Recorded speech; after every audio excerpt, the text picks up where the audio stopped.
Paris introduced aid for water.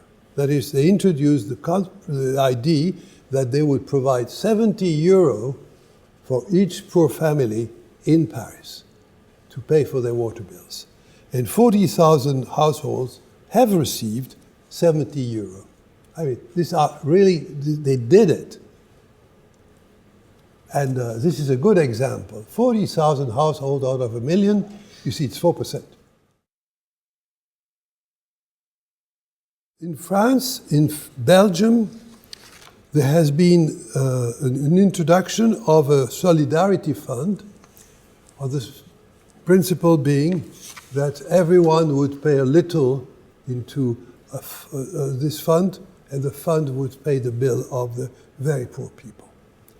No, the level, the level of funding of this system is very small. It's 1.25 cents of euro, so 1 cent per cubic meter in Wallonia and 3 cents per cubic meter in Brussels.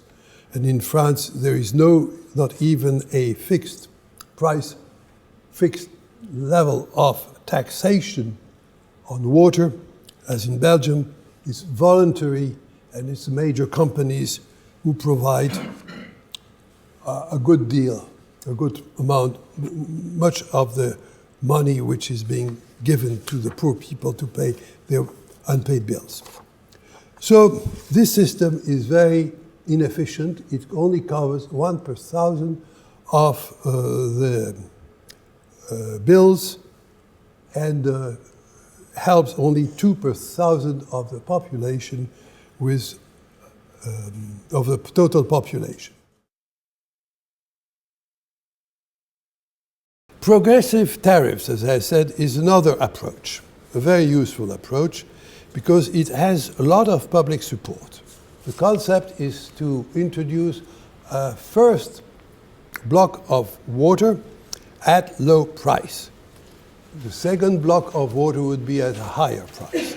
With this progressive tariffs are used in Spain, Portugal, Belgium, Latin America. They are very popular everywhere except in France.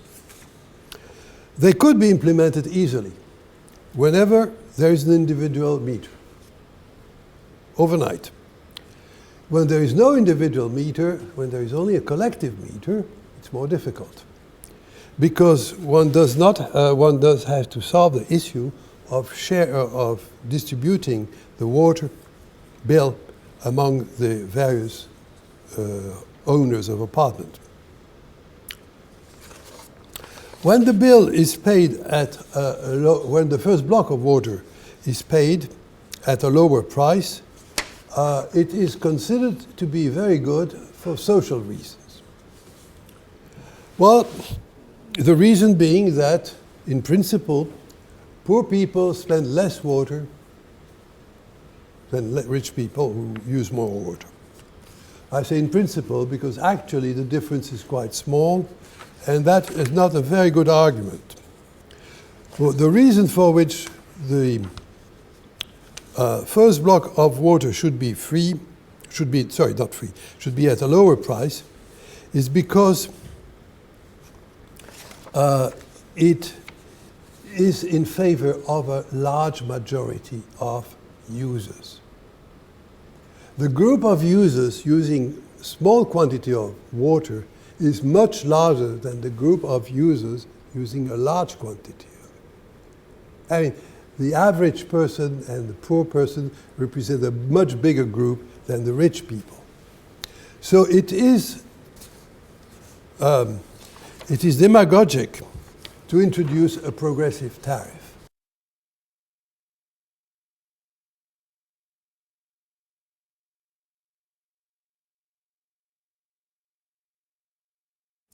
Now, I would like to end up with a proposal which is the one which was presented, which is used in Flanders, and here's an example. In Flanders, they introduced a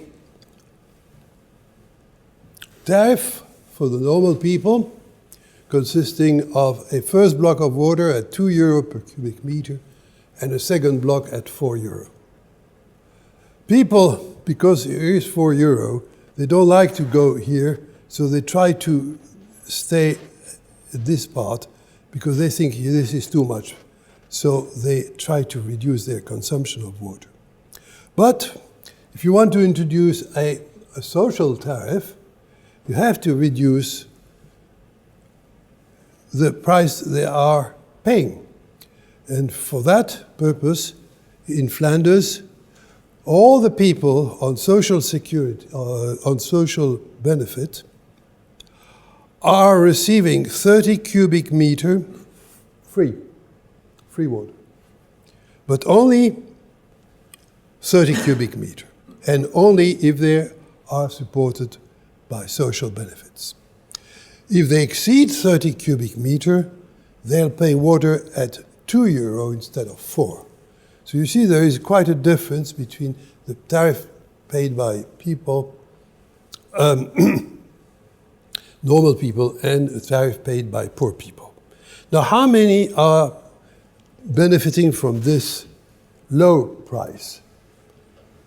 Well, it's only 7% of the population.